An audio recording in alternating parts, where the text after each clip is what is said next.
Kiratpur network four lane की 740 metre लंबी 5वीं टनल भुवाना के दोनों छोर गुरुवार को मिल गए। इस अवसर पर टनल निर्माण कर रही भारत कंस्ट्रक्शन लिमिटेड द्वारा भव्य आयोजन करते हुए जश्न मनाया गया।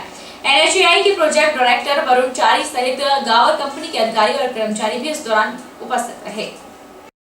वर्ष 2014 में शुरू हुए किरतपुर नेटवर्क के द्वितीय फेज का कार्य कुछ समय बाद निर्माण कंपनी द्वारा अधूरा छोड़कर चली गई थी, जिसके बाद अब 2000 करोड़ का नया टेंडर हरियाणा की गावर कंपनी को हुआ था और निर्माण पर कुल 2400 करोड़ रुपए खर्च होने का अनुमान है।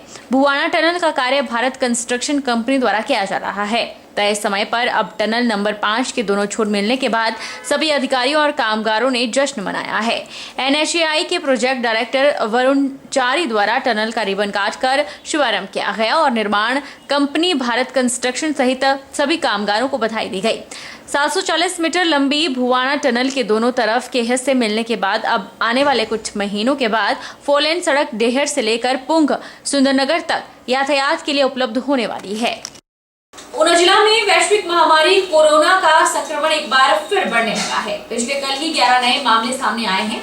जिला में कोरोना वायरस की संक्रमण दर पहले 0 पहुंच गई थी, लेकिन अब यह दर 8 और 10% के बीच चली हुई है। सीएमओ ने सभी जिलावासियों से आवश्यक सावधानी बरतने की अपील की है। उन्होंने कहा कि कोविड से बचाव के दृष्टिगत मास्क का उपयोग, हाथों की स्वच्छता और 2 गज की दूरी जैसे नियमों का पालन करें। जो कोविड के केसेस हैं वो इंक्रीज हो रहे हैं, बढ़ रहे हैं। तो पहले जहां हमारी पॉजिटिविटी रेट कभी 0 भी गई है कई दिनों में, नहीं तो 1 to 2% ही रहती थी, लेकिन पिछले एक हफ्ते में हमने देखा कि ये इंक्रीजिंग ट्रेंड है। एंड कल के दिन में हमारे 11 केसेस थे, तो हमारी जो पॉजिटिविटी रेट है वो लगभग 8 से 10% के बीच में चल रही है आजकल। हमने 2-3 दिन पहले भी एक एडवाइजरी निकाली थी, जिसमें हमने लोगों से आग्रह किया था कि क्योंकि हमारे केसेस बढ़ रहे हैं, तो पहले भी हम सुनते थे कि आसपास के प्रदेशों में केसेस बढ़ रहे हैं, तो लेकिन अब हमारे ज़िले में ही ये होना शुरू हो गया है, तो इसलिए हमें सतर्क रहना चाहिए। और हमने लोगों को ये आग्रह किया है कि वो भीड़ भाड़ वाली जगह से थोड़ा बचें, एंड अगर जाना ही पड़े, जैसे कि हॉस्पिटल आना पड़े या ऐसी कोई भीड़ वाली जगह में जाना पड़े, तो मास्क का उपयोग जरूर करें। नाहन में हिमाचल परिवहन सेवानिवृत्त कर्मचारी कल्याण मंच की बैठक आयोजित हुई। इस बैठक में HRTC से सेवानिवृत्त हुए कर्मचारियों से जुड़े विभिन्न मुद्दों पर चर्चा की गई। बैठक के दौरान HRTC कर्मचारी कल्याण मंच के चुनाव भी करवाए गए।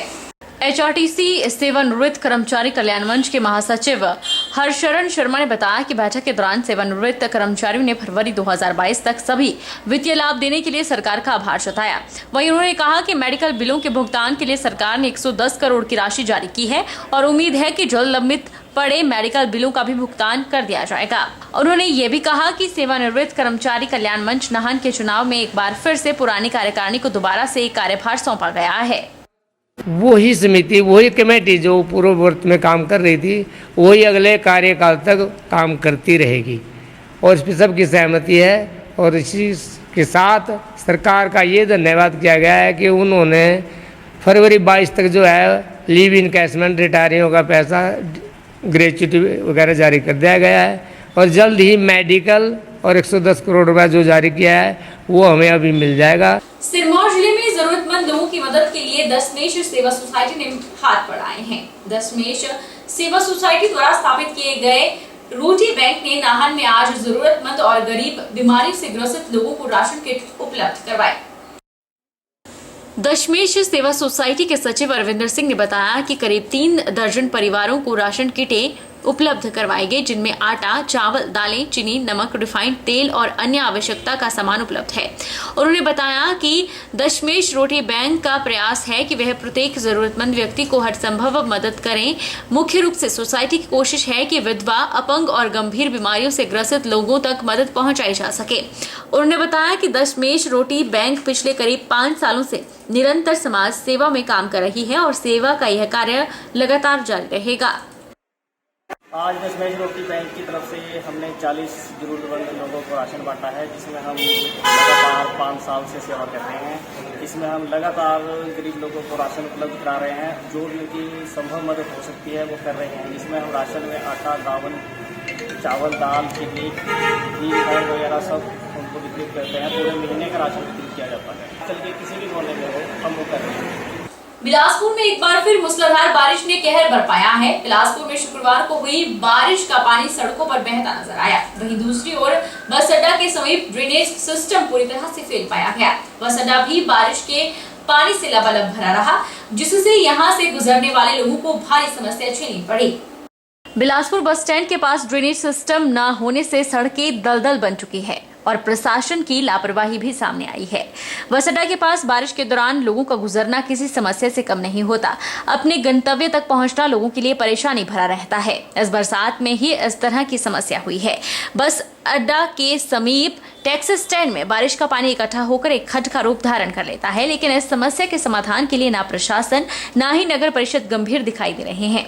बारिश के चलते नेशनल हाईवे को भी नुकसान पहुंच रहा है, जिससे सरेआम नियमों की अवहेलना हो रही है, जिस और प्रशासन कोई भी उचित कदम नहीं उठा रहा। वहीं दूसरी ओर बिलासपुर शहर के अन्य स्थानों पर भी इसी तरह के हाल देखने को मिल रहे हैं, जिसके चलते इस और उचित कदम उठाए जाएं।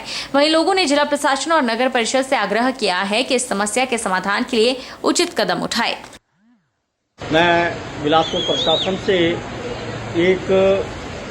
उनके नज़र में एक बात लाना चाहूँगा कि इस बार जो बरसात हुई है, बरसात भी काफ़ी ज़्यादा हो रही है और बस स्टैंड के साथ इतनी ज़्यादा दलदल और इतनी लाल मिट्टी, लाल पानी, चारों तरफ सड़कों में पानी ही पानी है।